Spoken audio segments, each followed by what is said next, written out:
Hello, this is Anirban Bhattacharya and welcome to new video of my channel. So এই ভিডিওতে কথা বলবো সান অফ সর্দার 2 মুভিটা, যেটা ফার্স্ট আগস্ট বেরিয়েছিল, যেটা ডিরেক্ট করেছে কুমার আরোরা। তো এই মুভিটা কীরকম হলো বা আমার কেমন লাগলো সে ব্যাপারেই কথা বলবো এই ভিডিওতে। তো চলুন শুরু করা যাক। সান অফ সর্দার তো প্রথম ফার্স্ট পার্টটা আমরা জানি, ওটা একটা সাউথের রিমেক ছিল।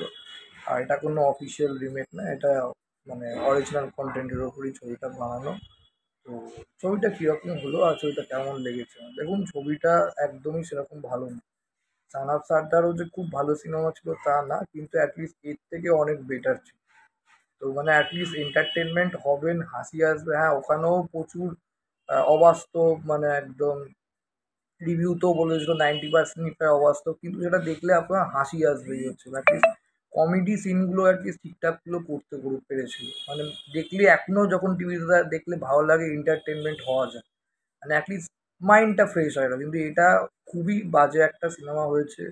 না মেকিং ঠিকঠাক ভালো হয়েছে, না কমেডি সিনগুলো ভালো ওয়ার্ক করেছে, অ্যাক্টিং পারফরমেন্স হচ্ছে সবার যে খুব ভালো হয়েছে তা না। একদমই ভালো সিনেমা হয়নি। আমি ফার্স্টে স্টোরিটা একটু বলছি। তো প্রথমেই তো শুরু হয় তোমার সান অফ সর্দার 2 এর তোমার টাইটেল ট্র্যাকটা দিয়ে। দেন তোমার দেখানো হয় যে অজয় দেবগন তোমার ওই নিজের মায়ের সাথে তোমার পাঞ্জাবে থাকে, এবং ও একটা ব্যবসা মতন করে, এই হচ্ছে ব্যাপার। আর খুব কষ্টে থাকে, মনের মধ্যে ভীষণ কষ্ট, স্ট্রেস একটা লাইফে। তার কারণ হচ্ছে ওর ওয়াইফ ওর কাছে থাকে না, ওয়াইফ কাজের সূত্রে স্কটল্যান্ডে থাকে। এবার ও হঠাৎ মানে রাগে বাগমাগ করে ভগবানের কাছে প্রে করে যে তোমার তুমি কিছুই করো না, যাকে বলে কষ্ট কোনো দূর করতে পারো না, উল্টে আরো কষ্ট বাড়িয়ে দাও। এবং ঠিক সেই সময় ওপাশ থেকে স্কটল্যান্ড থেকে ওর বউয়ের ফোন আসে যে আমার তোমার জন্য ভিসা, যেটা মানে পাচ্ছিলাম না, সময় লাগলো করতে, সেই ভিসা তৈরি করে ফেলেছি, তুমি শিগগির স্কটল্যান্ডে চলে আসো, তোমার সঙ্গে জরুরি কথা আছে। এবার ও ভাবছে আনন্দে গেছে, ওখানে গিয়ে ওর বউকে ওর বউ আর ওর সঙ্গে চলে আসবে, মানে পাঞ্জাবে এসে মার সঙ্গে থাকবে, মানে অজয় দেবগানের মার সাথে। ও বাবা ওখানে গিয়ে দেখে যে অফিসের একটা ছেলের সাথে অলরেডি ওর ভাব হয়েছে, ওর ডিভোর্স। এবার ও ডিভোর্স, তাতে ওর মন টন বিশাল ভেঙে যায়, স্বাভাবিক ব্যাপার, ভেরি ন্যাচারাল ব্যাপার। রিয়েল লাভসটা হলে এটা তাই হবে, মানসিকভাবে তুমি ভেঙে পড়বে। তো ও যে আমি ডিভোর্স যাওয়া তাড়াতাড়ি সম্ভব, আমি ওই ছেলেটার সঙ্গে সেটেল হতে চাই। তো ও তখন কিছু কথা টথা না বলে একটা তোমার ওই বন্ধু আছে সেখানে থাকে, ওই স্কটল্যান্ডই থাকতো, তার বাড়িতে গিয়ে ওঠে। সেখানে গিয়ে আর এক জ্বালা, ওর বউ ওর বন্ধুটাকে মানে ছেলেটাকে বলে যে তুমি যদি তোমার বন্ধুকে এক্ষুনি বাড়িতে না থাক, তোমাকে আমি বাড়িতে বার করবো। তো ওখান থেকে মনে দুঃখে বাড়িতে বেরিয়ে দেন একটা পাকিস্তানি ফ্যামিলিতে রেন্টের জন্য খুঁজছিল, সেটা বুঝতেই পারছেন মৃণাল ঠাকুরের ফ্যামিলিটা, ওরা একটা পাকিস্তানি ফ্যামিলি এখানে দেখিয়েছে।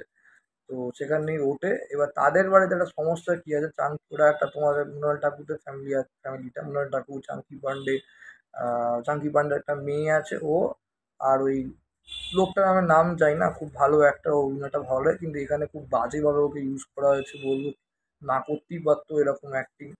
যাই হোক, তো চাঙ্কি পান্ডের প্রথম পক্ষের যে মেয়ে, এই মৃণাল ঠাকুরের সঙ্গে একসঙ্গে থাকে, এই যা সেই মেয়েটা একটা তোমার ওই সিন্ধু খানদানকে মানে রবি কিষানের পরিবারের ছেলেকে ভালোবাসে।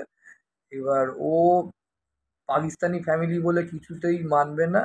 আর ও চাঙ্কি পান্ডে যেহেতু পালিয়ে যায় একটা টাইমে, তো তখন অজয় দেবগনকে সাজিয়ে নিয়ে যাবে ওদের ফ্যামিলিতে। এবার এই ওর যে চাঙ্কি পান্ডের যে প্রথম পক্ষের মেয়েটার বিয়ে হবে কি হবে না, সেই নিয়ে হচ্ছে গল্প।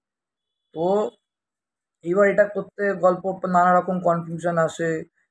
তো লাস্টে তোমার বেরিয়েই যায় যে ওরা পাকিস্তানি ফ্যামিলি। এবার একটা পাকিস্তানি প্রতি একটা তোমার ওই একটা অ্যাঙ্গেল দেখানো হয়েছে, যে মানে রবি কিষানের ক্যারেক্টারটা, যে তোমার সিন্ধু খানদানে যে আমরা পাকিস্তানকে সহ্য করতে পারি না, যাকে বলে যেই মানে ফ্যামিলিটা যদি অন্য হিন্দু পাঞ্জাবি পরিবার হতো, যদি আর্মি থেকে বিলং করতো, তাহলেও আমি বিয়ে দিয়ে দিতাম। এই হচ্ছে যে পাকিস্তানের পরিবারের মেয়ে, তো কখনোই আমি বিয়ে দেবো না। এবার শেষ অবধি বিয়ে হয় কি হয় না সেটা দেখতে হলে আপনাদের অবশ্যই হলে গিয়ে দেখতে হবে সান অফ সর্দার 2, আর বেশি কিছু বলা যাবে না। তো এইবার হচ্ছে সিনেমাটা সবচেয়ে, এটা তো একটা কমেডি সিনেমা, তো কমেডিটা তো ভালো হতে হবে। তো কমেডিটাই যাচ্ছে তাই হয়েছে, মানে এত বেকার কমেডি। মানে হ্যাঁ, এটা বলবো নন ভেজ কথা ডায়লগ একটাও নেই। চেষ্টা করেছে কমেডি ডায়লগ দিয়ে লোককে হাসানো, সেটা একটা গুড অ্যাটেম্প্ট, আমার ভালো লেগেছে সেটা।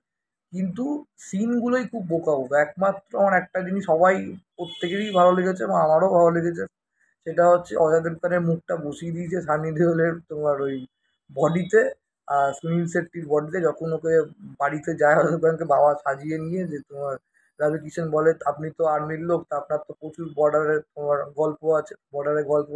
ও বর্ডার সিনেমার গল্পটা হুড় করে বলতে আরম্ভ করে। আর ওর মানে ওই পুরো সিনেমা যা যা বর্ডারের মানে মেন মেন যেগুলো, যখন দেখলেই বুঝতে পারবে না কোন কোন সিনগুলো বলছি। তো যাই হোক, এইবার ওখানে মুকুল দেব আর ওই আমাদের তোমার দারা সিং এর ছেলেটা বলছে, আরে বর্ডারের গল্প করতে বলছে, বর্ডারের সিনেমা গল্প কেন বলছে? তো সেখানে অজয় দেবগনের মুখগুলো বসিয়ে দিয়েছে, ওইখানে হাসি পায় বল। আর কুচকাচ খুব মানে মানে ডায়ালগে হাসি পায়, খুবই জোলো ডায়ালগ সব বলবো। ক্লাইম্যাক্সটাও সেরকম ভালো না, চাঙ্কি পান্ডে আবার ফিরে আসে, আমার মেয়ের বিয়ে হচ্ছে আমি কেন খবর পাইনি, সেখানে একটা কনফিউশন।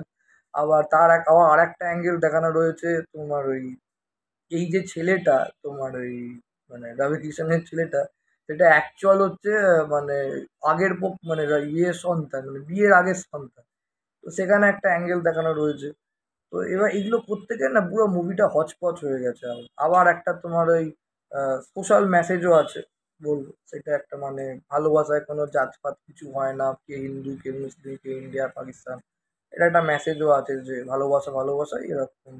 সেখানে তোমার জাতপাতের ব্যাপারটা আসে না, এবারে লাভে সব কিছুই মাফ করে দেওয়া যায়।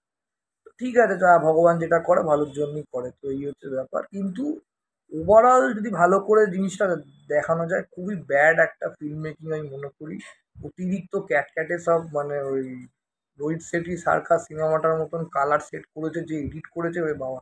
পাঞ্জাবি সিনেমাগুলো আমি দেখেছি একটু এরকমই হয়, ওভার ক্যাটক্যাটে হয় সব, কালারফুল ক্যাটক্যাটে ড্রেস।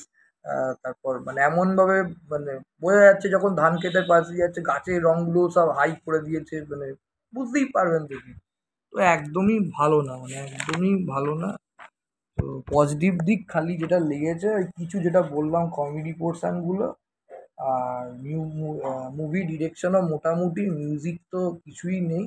ওই মেন পপাবানটা তখনও সনব সর্দার লাস্টে ছিল, এখানেও লাস্টেই আছে বলবো।